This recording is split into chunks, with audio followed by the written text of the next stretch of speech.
Good morning everyone. Basa na tayo ng kapalaran ni Ralph Lion Pagbubo-Vlogs.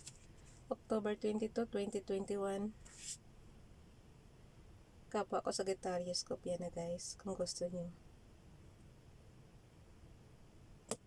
Venus conjunct Mercury. A gathering of family members should be happy and content, and journalistic endeavors are favored. Invitations received can be very interesting, and if you are into sales, remember that politeness makes the sale. Business is highly favored, and communication with others is highlighted. Welcome news can arrive in the mail by phone or in person. A cheerful and friendly disposition exists, and should you have the need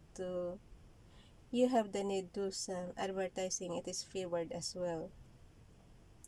October 23, 2021. Mars opposes Node.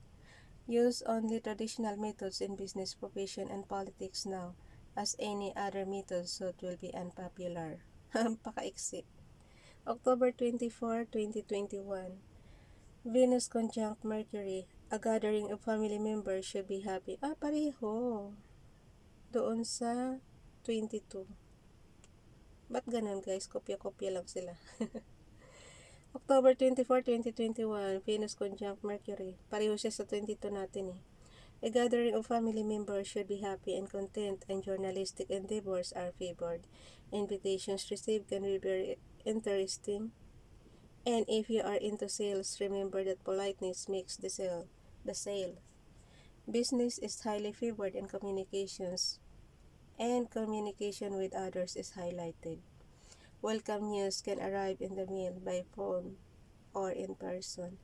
A cheerful and friendly disposition exists, and should you have the need to do some advertising, it is favored as well. So hanggang 24 siya, pero magkapareho yung 22 tsaka 24.